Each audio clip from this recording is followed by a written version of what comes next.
त्या कार्यक्रमासाठी गडचिरोली पोलीस दलातील सर्व अधिकारी व जवान यांनी विशेष आणि अथक परिश्रम घेतलेले होते।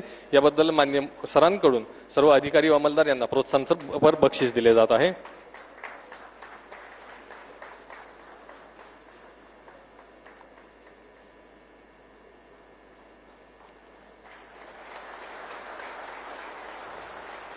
खूप खूप धन्यवाद सर।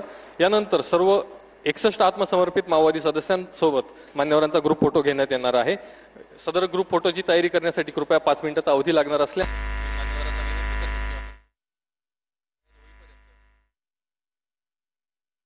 6 कोटींचं बक्षीस असलेल्या पॉलिट ब्युरोचा सदस्य असलेल्या भूपतीसह 61 नक्षलवाद्यांनी आता आत्मसमर्पण केलेले आहे। मुख्यमंत्री देवेंद्र फडणवीस यांच्या उपस्थितीत शस्त्र त्यांनी खाली टाकली आहेत। मुख्यमंत्र्यांकडून यानंतर गडचिरोली पोलीस दलाचा ज्यांनी नक्षलवादाचा बिमोड करण्यात मोठी भरीव कामगिरी बजावली त्या गडचिरोली पोलीस दलाचा सन्मान करण्यात आलेला आहे। या सगळ्या भूपतीसह 61 नक्षलवाद्यांनी आत्मसमर्पण आज केलेले। नक्षली चळवळीसाठी हा मोठा धक्का आहे। उत्तर गडचिरोलीचा हा संपूर्ण पट्टा माओवादातून मुक्त झाल्याचं या ठिकाणी गडचिरोली जिल्हा पोलिसांकडून स्पष्ट करण्यात आलेलं आहे। 2025 या वर्षात अनेक जहाल माओवाद्यांनी गडचिरोलीत पोलीस दलासमोर आत्मसमर्पण केलेलं आहे। गडचिरोलीत भूपतीसह 6 कोटींचं बक्षीस असलेला हा भूपती पॉलिट ब्युरोचा सदस्य 40हून अधिक वर्ष नक्षली चळवळीत केंद्रीय समितीत कार्यरत अशा या भूपतीसह 61 नक्षलवाद्यांनी मुख्यमंत्री फडणवीसांसमोर आत्मसमर्पण केलंय। त्यांना संविधानाची प्रत भेट देण्यात आलेली आहे। या आत्मसमर्पित नक्षलवाद्यांसाठी त्यांना मुख्य प्रवाहात आणण्यासाठी त्यातले जे शिक्षित नसतील त्यांच्या शिक्षणासाठी म्हणून ज्या काही विविध योजना आणि त्यांना मुख्य प्रवाहात आणण्यासाठी जे उपक्रम शासनाकडून राबवले जातात त्या सगळ्याबद्दलची माहिती आता देण्यात आली।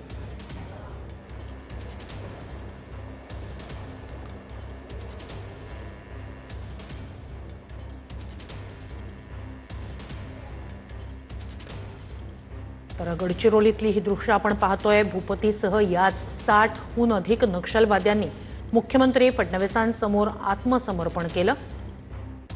त्यातल्या काही नक्षलवाद्यांनी शस्त्र मुख्यमंत्र्यांसमोरच खाली ठेवली।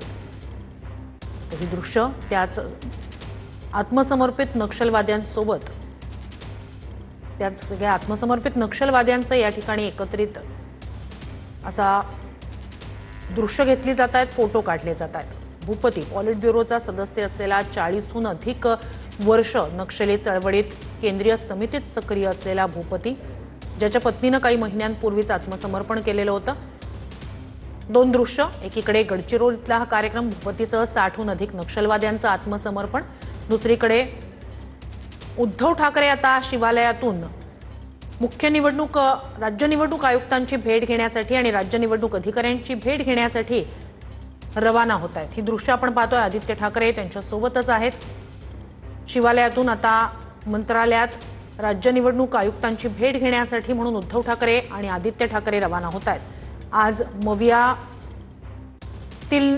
मवियाच्या पक्षातील नेत्यांसह इतरही काही सहयोगी पक्षांचे नेते जे आहेत ते पुन्हा एकदा राज्य निवडणूक आयुक्तांची भेट घेणार आहेत। काल काही मुद्दे अनिर्णित राहिलेले आहेत, काही मुद्द्यांसंदर्भात समाधान झालेलं नाहीये। आज पुन्हा एकदा या सगळ्याच मुद्द्यांसंदर्भात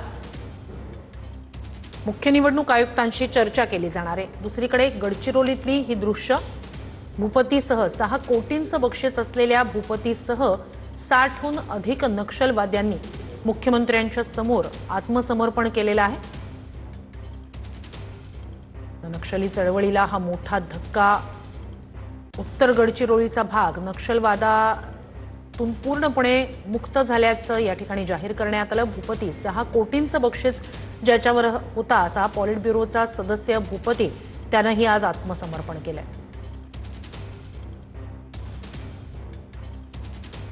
गडचिरोलीत मुख्यमंत्र्यांच्या उपस्थितीत हा कार्यक्रम पार पडला।